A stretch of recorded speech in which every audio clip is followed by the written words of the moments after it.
Hey everybody, this is Grace. In this video, I'm going to talk about some things I was thinking about yesterday. Today is September 27th, 2022. And, we're in between human on this continent. Okay, how would you put it? Anyway, in between these big storms that have hit, part of Canada and now about to hit part of Florida, which those are two different things. Nova Scotia, that area, and then Florida. These two different hurricanes. And I grew up on the Gulf Coast, okay, in Texas. And I can really, seriously remember things about growing up where we had hurricanes. Nothing like we have today. We all understand, maybe some of us, many of us, perhaps. This about climate change, and it's real, it's obvious. The storms are getting stronger and meaner and angrier. And angry storms. And where I grew up, I had two houses. Gave them no more. Gave them up. Said no. Two big properties there. And they were hit by so many hurricanes. You repair stuff, and just as you repair, another one's on the horizon. Or screw that, But I want to talk about several things about like the future, especially about people who, who live in these areas, and then and they say, you hear people say, to evacuate, things like this, okay? Okay, sorry if you hear the air conditioner. It's 91 degrees right now, September 27th, like I said, 2022. I did say 2022, right? And our highs were supposed to be in the 80s this week after another week of high 90s. Last week, broke a couple of records, I guess, of high heat, high temperatures. We had that heat wave. Our heat wave was 100 plus temperatures. Some places their heat wave was, I think, 90 plus temperatures. So there's a difference. And this is north central Texas, north of Dallas. Anyway, this is abnormal. But our winter was abnormal. I used to say we have two seasons, summer and one day of winter. And it was a joke, of course. Now it's more like we still have the two seasons, summer, and about the same amount of months of winter. 6 months each. It sure feels like it. So it's climate change, yeah. Anyway, all these, where I am, we're not going to get hurricanes up here so far, but we do get hurricane force winds. I don't know what the winds are supposed to be at what category, and I don't know that stuff. But I've heard things like, with this storm, we're going to have hurricane force winds. I know I've heard like 85 to 90 mile per hour winds. I didn't realize how dangerous 40 mile per hour winds could be, really, up here. Until one time I was driving home, I had another SUV, the one I had 400,000 miles on. So we drove it quite a bit. We bought it new, too. And we finally gave it up when I got this new one. 400,000 there. 500,000, almost. But anyway, I didn't know this, but 45 mile per hour winds was turning a corner to get home, and I had two more turns, that one and another, and it kind of like lifted that big SUV. It was an old one, and it kind of lifted it and scooted it to the left as I turned to the right.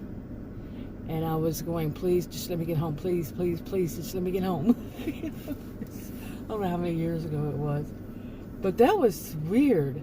When you're driving and you turn a corner, the wind lifts the big, heavy. I'm still going, can that possibly be true? But you've seen all these pictures of them lifting, these bad winds lifting, or tornadoes lifting these big diesels up and tossing them like nothing. I remember being when we had a tornado warning. I was taking something for a certification with a bunch of other people, and it was in a hotel, one of those rooms they have, conference rooms and such. And a lot of us, we were all told we could go home, and none of us were, many of us, I'd say most of us were smart enough to say, no, I'm not leaving. I'm not going out there and getting in traffic in the middle of a tornado. And we were free to go, of course, you're free. But, and then we were sitting there watching the news and watching diesels being, just thrown up in the air by tornadoes, and wow, it was wicked. But I'm not a stranger to tornadoes either, growing up on the Gulf. Not at all. Not at all. Yeah. But anyway, all these things like this I'm talking about. Yeah. I've seen some pretty bad weather in my life. I used to travel a lot too. Take the southern part of the United States, take the map, fold it in half, and the southern part that you have, I've been to pretty much every one of them. And at some point in my life, and these are road trips, okay? Road trips. I've lived in several states, and seen quite a lot of bad weather, quite a bit. Driven in it too, and not by choice. At least once was not at all by choice.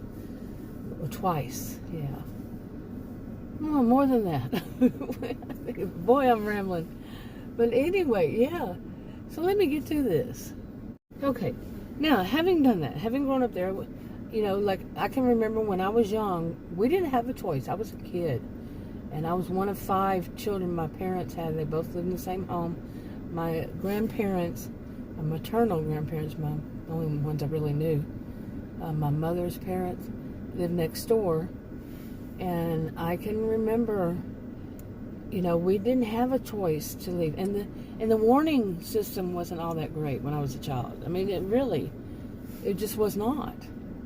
And I don't even remember the Weather Channel. When did it come up? I think it was, I was a kid before it,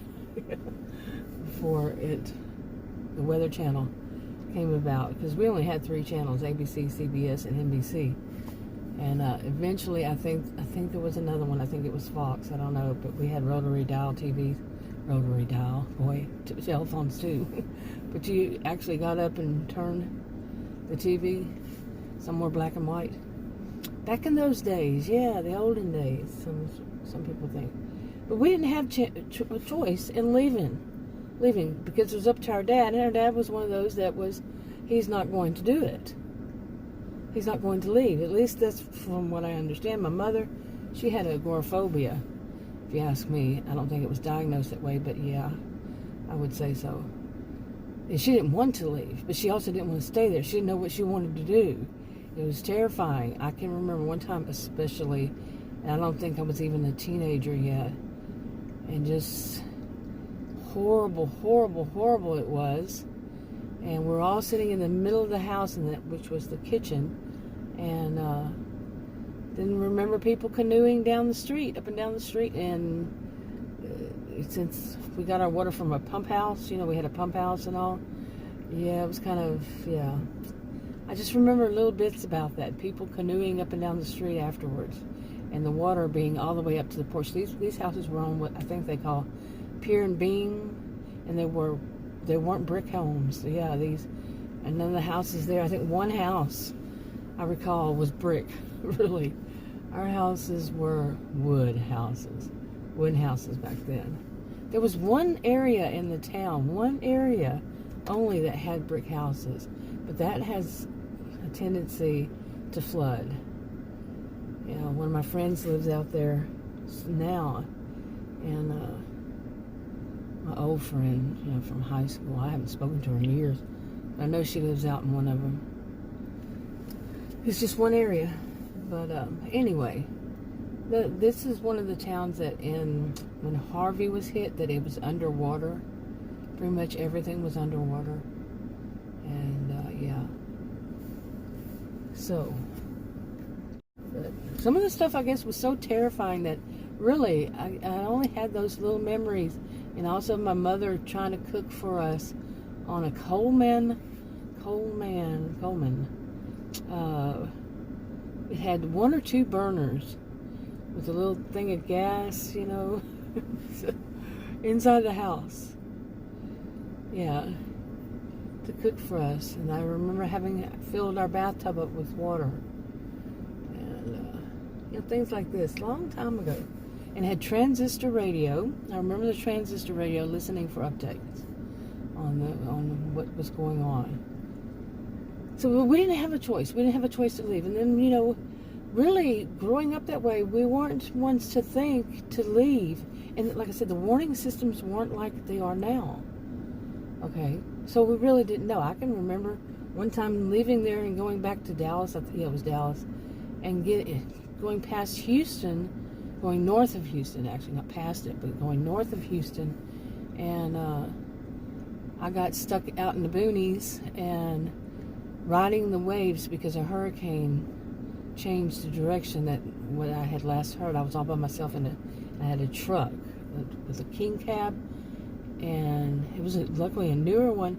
I'm riding the waves on the street, I guess it was a highway, and finally found one of these, could barely see in front of me. Finally, after a long time, found a rest area, and I got off on the rest area, and then there was a guy there were luckily some big diesels out there, but there was a guy who was running up and down trying to get people to let him in theirs. And there was no way I was going to do that, and I just kept driving up and driving back, just putting it in reverse and driving up and driving backwards, to get away from him. And finally I had to leave because he was trying to jump the bed of my truck, and it was scary. I mean, I remember I have memories of these kinds of things. The warning system just wasn't there. But now, okay, let's fast forward to times when they do have these, when people could evacuate and be evacuated in time. But too many want to say, well, they always were wrong. And they know that the system is not perfect. Of course, they cannot tell you exactly where it's going to hit. So they use that. Some of these people, they use it not because they don't have the money to go. I want to really talk about the ones who don't have the money. Okay, can't afford it. No matter what situation, they just can't afford it. But then there are these people who try to make other people feel stupid because they go when they're being told by professionals to leave. And don't tell me, well, I've weathered the storm a million times. No two storms are alike.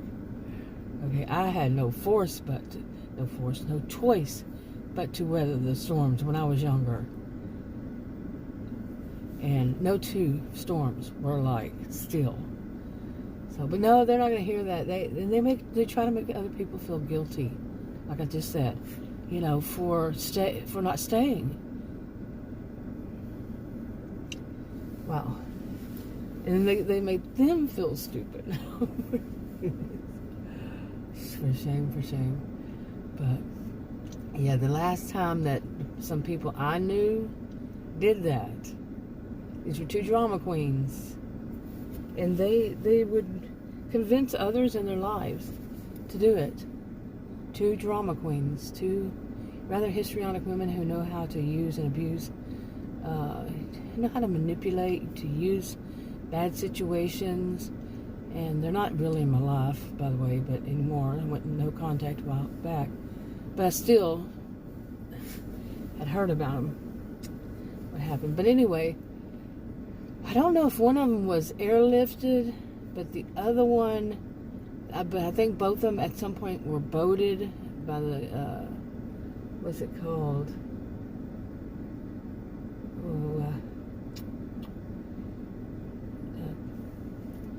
Cajun Navy? I don't know, something like that. They were boated out of where they were because they rather stupidly stayed there. When they were given warning, they had places they could go. People were willing to send them money, all that kind of stuff. People were ready, able to, everything. No, they were going to stick it. because they've weathered the storm. Well, those two, I still heard, will never do it again because of their choice to never do it again. Okay. Takes a really that was during Harvey, wasn't it? Harvey, yeah. Their choice. But that one is when I learned. I'm not sure how it all works with which state you live in. That's going to get hit by hurricane. How it works on all those, and I don't think it works in every one of them the same way. That's not my area of specialization at all. I'm not a voice of authority on it.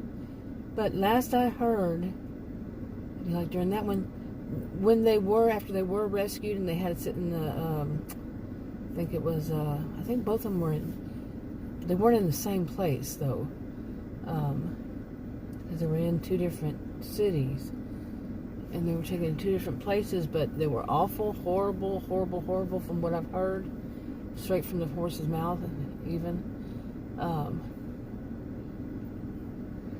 But they were given, like this was in Texas, and then they were given, they were, whatever it was, given money or something, and a place to stay in a hotel, and looked pretty nice too, in Louisiana.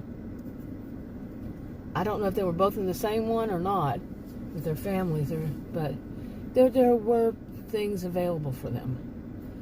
And this is where I want to get to, but this has been a long video. And I want to get to that point of talking about, in the future, what needs to be done. In my view, I'm a social and behavioral scientist, an old one. Boy, I'm really starting to feel my age, let me tell you. Yeah, I never had until like this year. 59 years old, and I am definitely starting to feel my age. And I tell Adam, everything's breaking down, but my voice is even changing. Maybe quitting smoking. I quit smoking after 44 years of smoking. I just quit. Yeah. Enough was enough. But did it have to take 44 years? Anyway, everything, But I want to go into this and talk about what I think really needs to happen. Come on, people, wake up. This is supposed to be the best nation in the world. And some of the stuff is so stupid that we do. Not everything. We're still, some could see it. Not everybody's going to see it that way. You got to realize, not everybody's going to think of this as one of the best. I would say one of the best. Yeah, I can agree to that. But not everybody's going to agree to that either. The nations in the world, but I would say so. And I'm not much of saying, waving any flags. But yeah, overall, yeah, but when it comes to certain things, no. Like healthcare, I'm in Texas, I'm a homemaker, I don't have health insurance. You would not believe how expensive it would be. Unbelievable. Okay, that's wrong. That's totally wrong to me. I'm an independent, by the way. Don't say, no, I'm an independent. Got it? I am an independent. And think for myself. Don't follow any herd. Not sheeple. Or the sheep. Sheeple. No, I'm independent.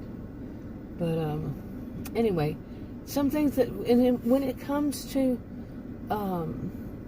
these hurricanes and these tornadoes and these whatever kind of natural disaster, what happens before, during, and after could be a lot better. Okay, in the future, hopefully it's going to need to, not hopefully it'll need to be, but hopefully, because it will be, there will be a need to be better. Hopefully it will be better. And go into more about that. I have a lot of thoughts about that. Yeah. Anyway, I was going to make it in this, but this is too long. I'll talk to you on another video. Bye.